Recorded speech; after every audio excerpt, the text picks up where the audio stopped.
Le sujet, Chilul Hashem, profanation de Dieu.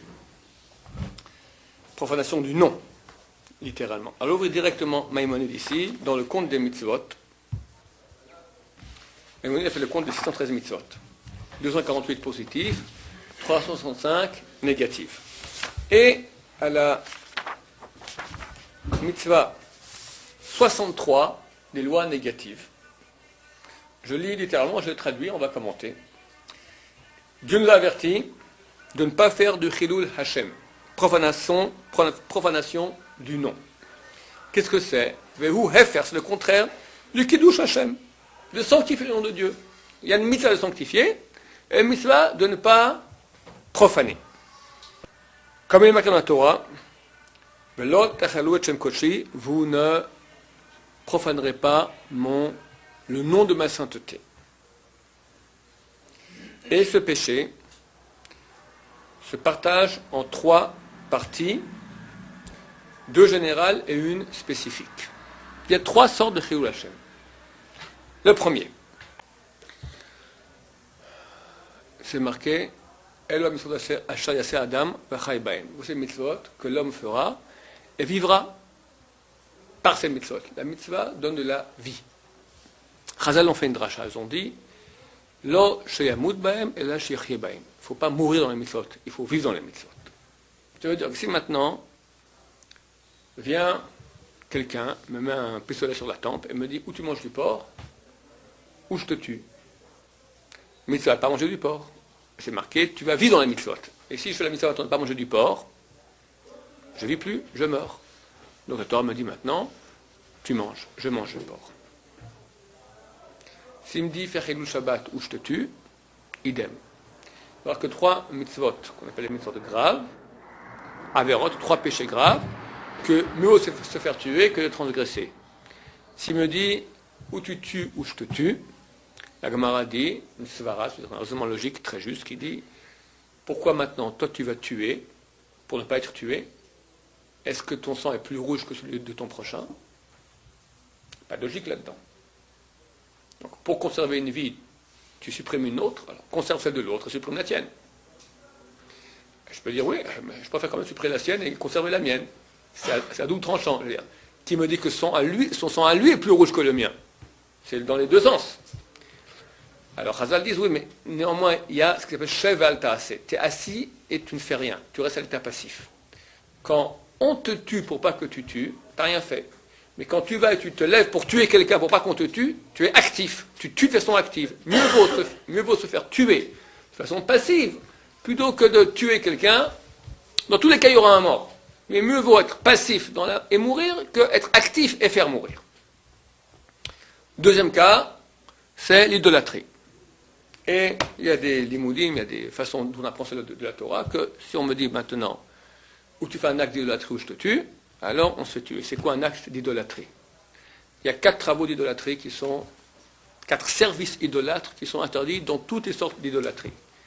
Se prosterner, sacrifier, pour un animal tu l'égorges, pour l'idole un tel, faire une ktoret, c'est-à-dire un encens, tu mets quelques herbes odorifantes sur du feu et ça, tu les brûles en honneur de un tel.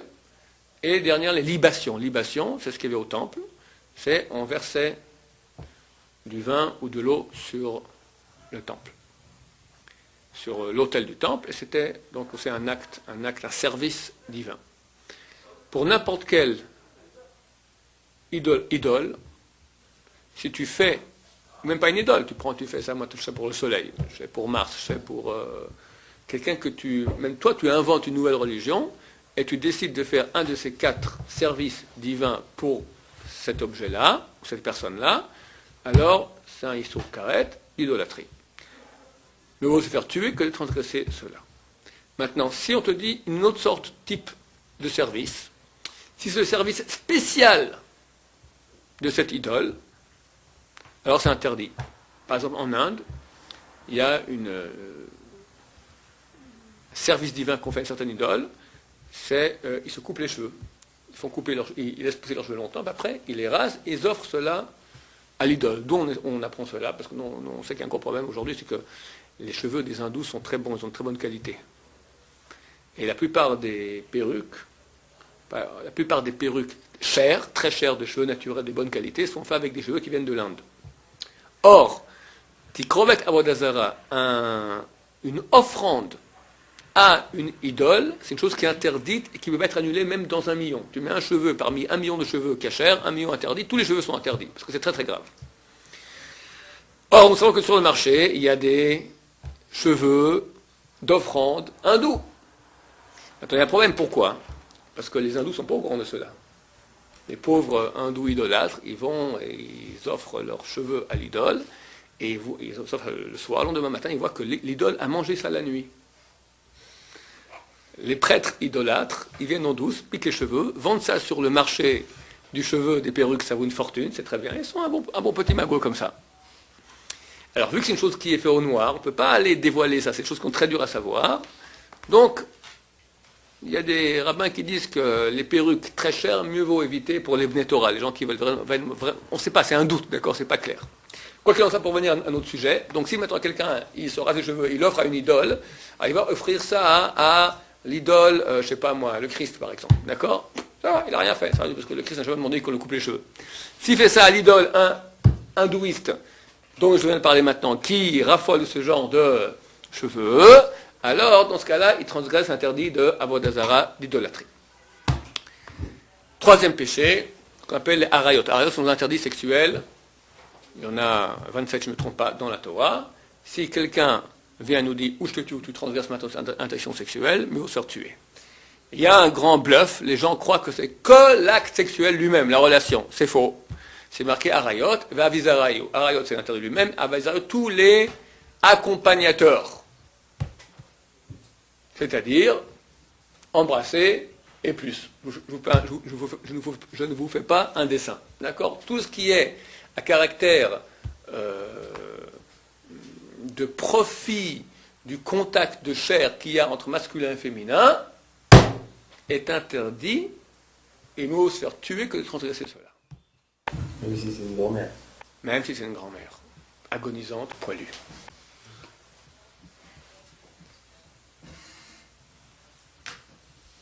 Ta grand-mère, tu parles? Non, ta grand-mère, ça n'a aucun problème. Même si elle est belle comme une bombe, la grand-mère, la mère, la grand-mère, tout ça. Tout ce qui est en relation directe, filiale, il n'y a aucun problème. Tout ce qui est hors de cela, ça devient déjà problème. Si maintenant quelqu'un a dit, moi, je préfère la vie, je n'ai pas le courage. C'est pas parce que on me dit maintenant d'embrasser Miss, je ne connais pas quelle est la dernière fille à la mode dans les pubs, ça ne m'intéresse pas d'ailleurs. On m'a obligé de l'embrasser. Bon, écoute, c'est vrai que je suis un juif religieux, je ne le ferai pas, mais c'est ça, ou mourir, ma femme, mes enfants, tout ça. C'est une seconde, je l'embrasse, terminé. Je préfère vivre. Il transgresse interdit. Au niveau de l'interdit, on va prendre un exemple plus grave. Embrasser une femme, c'est pas un i sur carrette. Mais par exemple, l'idolâtrie, c'est très grave. Quelqu'un, on lui dit maintenant, tu te convertis à l'idole un tel. Mais on l'oblige à faire cela. Au niveau de l'interdit de l'idolâtrie, il n'a pas transgressé l'interdit. Il est ce qu'il s'appelle anus. Anus signifie contraint. Anus, achamana, patre. Quelqu'un qui est contraint, Dieu, il passe outre. C'est pas de sa faute, il a été contraint. Donc il n'est pas sanctionné du karet, pas sanctionné de la mort par le beddin, etc. Toutes ces choses-là qui sont graves si quelqu'un fait de l'idolâtrie. Mais un autre interdit, sûrement presque aussi grave. Chilul Hashem. Chilul Hashem. Quelle est l'occasion maintenant extraordinaire de faire maintenant, de sanctifier le nom de Dieu. Ça veut dire quoi sanctifier? Montrer à ces gens-là que pour toi, la parole de Dieu est plus importante que ta vie. Quand tu fais cela, tu sanctifies le nom de Dieu. Tu montres qu'il y a une chose qui est au-dessus de tout. Tu ne l'as pas fait, tu as profané. Donc tu n'as pas transgressé l'interdit d'idolâtrie. En tout cas, on ne peut pas te sanctionner pour cela. Même si tu as tué, on ne peut pas te sanctionner pour cela. Même s'il y a eu une relation interdite, on ne peut pas te sanctionner pour cela parce que tu étais obligé, contraint malgré toi. Mais c'est un autre interdit qui est celui de Chilul Hashem. C'est la première catégorie de Chilul Hashem. En parenthèse, c'est un peu plus compliqué, je vous le fais rapidement, bien qu'il n'y a pas le temps. Bon, très rapidement. Si on est dans un cas de figure différent, par exemple, il me dit maintenant Shabbat, il me dit fais-moi un beefsteak. Cuisine-moi un beefsteak. Je peux le droit de cuisiner un beefsteak Shabbat. Pourquoi tu veux que je fasse un beefsteak? J'ai faim. J'ai faim. Toi, tu es un bon cuisinier. Fais-moi un beefsteak. Je lui fais sans aucun problème. Pourquoi? Parce qu'il le fait pour son plaisir. Je suis un chef, d'accord, un cordon bleu. Ok, je fais son beefsteak. Donc, lui me dit, Shabbat, allume la lumière. Bon, j'allume. Éteins. Allume, éteins, allume, éteins. Pourquoi il me demande ça? Alors, je vais voir, il veut danser un rap, il veut un truc psychédélique comme ça. Mais si c'est pas pour cela, il veut maintenant simplement m'embêter. Il veut voir un juif qui maintenant transgresse sa Torah. C'est son but en soi. Là maintenant, c'est tout à fait différent. Il se bat contre Dieu. Il se bat contre Dieu. Alors là, la loi est la suivante. S'il y a présente, ou le sauront, 10 personnes juives pratiquantes, alors il faut se faire tuer plutôt que de transgresser. Parce qu'on appelle ça Chilul Hashem Barabim. C'est une profanation du nom de Dieu en public. Public, c'est 10 personnes, juives pratiquantes. C'est une partie des trois choses, d'abord. Non, Shabbat, j'ai dit. Allumer et éteindre, c'est pas des 3 choses. C'est ce que vous interdit, là, maintenant? Si maintenant, lui vient me dire, cuisine-moi un beefsteak Shabbat. Je cuisine un beefsteak Shabbat sans problème. S'il me dit, éteins, allume, pourquoi il me dit ça? C'est pas une demande pour son plaisir. C'est une demande contre Dieu. S'il y a 10 personnes, il faut vite compter rapidement. 10 personnes ou plus, bien sûr, on s'est tué. Moins, on ne s'est pas tué. Donc c'est en plus des 3 choses. En plus, c'est un cas différent. Les 3 choses, il fait ça pour son plaisir. Lui, il a un intérêt personnel de faire cela. Là, on parle maintenant, il se bat contre Dieu. Il fait ça, un acte contre la Torah. 3e sous-catégorie, c'est Shat Shmad. Shat Shmad, il y a un décret d'anéantissement spirituel du peuple juif. On est dans un pays étranger où une force occupante qui vient et qui attaque spécialement la communauté juive et l'empêche de faire des mitzvot. Comme les Grecs à l'époque, il y a 2000 ans, ont interdit aux Juifs de faire la Brit Mila. Si un goy vient me dire, fais pas la Brit Mila ou je te tue, je fais pas la Brit Mila. Je vis. Mais si maintenant c'est une communauté oppressante qui vient spécialement contre les Juifs, pour que les Juifs arrêtent de faire une partie de la Torah, alors la même, pour une coutume juive non obligatoire, la Gemara a dit, Araka de Messana, pour un lacet de chaussures. À l'époque, les Juifs portaient le lacet un peu différemment que les Goïms. Il n'y a aucune loi qui oblige de porter un lacet différemment. C'est une coutume juive. On s'est tué. Et il me dit, rase la barbe. Est-ce obligatoire d'avoir une barbe? Non. Coutume juive. J'ai l'air juif comme ça. Il me dit, rase la barbe. On s'est tué. Si c'est dans un cadre d'anéantissement spirituel du peuple juif. Si quelqu'un, dans tous les cas où il doit se faire tuer, il reste en vie, il a transgressé l'interdit de Chilul Hashem. Ok? Ça, c'est la première catégorie, avec 3 sous-catégories de Chilul Hashem. Deuxième.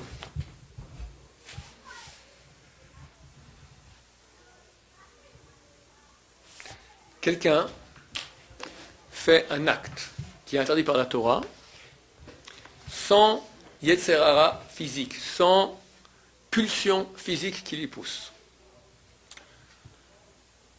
Je me balade maintenant à Paris, je passe près de la boucherie sans eau, et je vois une côtelette de jambon, et le fumet me passe comme ça, sous le nez. Je suis pris de tremblement, je n'en peux plus, je rentre au magasin, combien ça coûte, je paye, et je mange la côtelette de jambon. Il n'y a pas de Chilul Hashem. Il est interdit de manger du porc. Il n'y a pas de Chilul Hashem. Autre cas de figure. Sauf si vous en regardez. Alors ça, dans la 3e partie, on verra. Ouais, personne ne sait que je suis juif, d'accord? Je suis déguisé en Hare Krishna et je prends du jambon. Autre cas de figure. Je vais dans la boucherie maintenant. Je vais dans la rue, à Paris. Il y a 2 boucheries. La boucherie sans eau de M. Martin Dupont et Cohen Brother, Kacher, tous les tampons que tu veux. Je regarde dans la vitrine, je vois un steak. Très bon steak. Je vois le prix.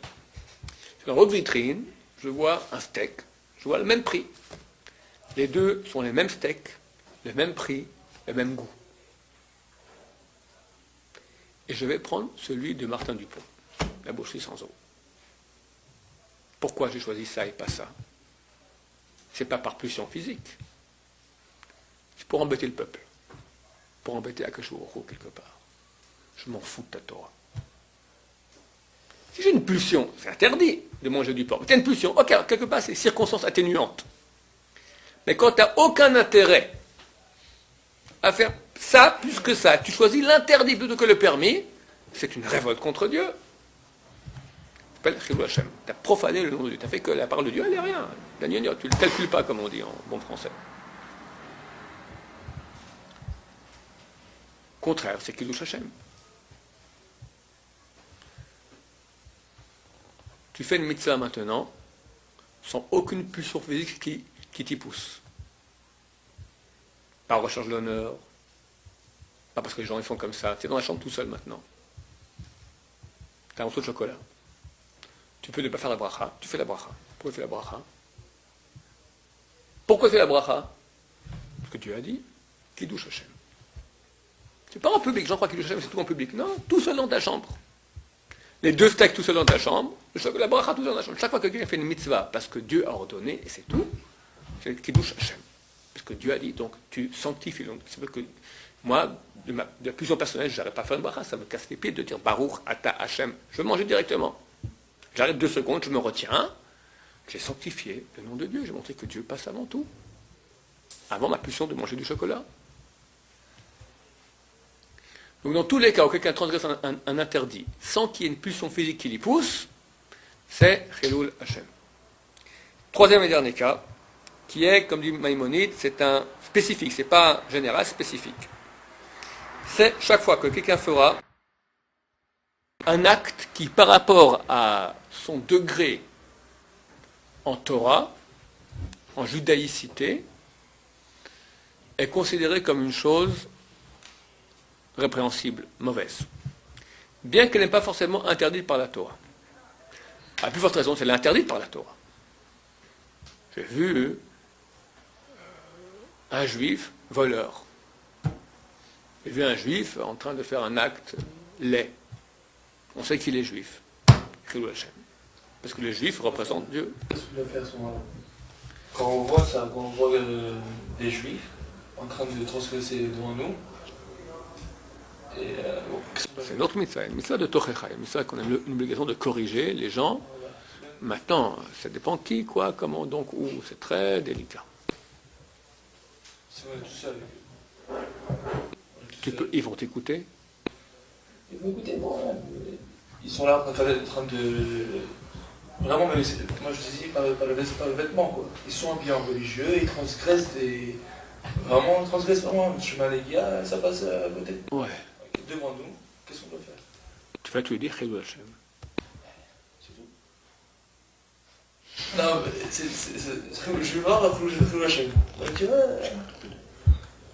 Attends.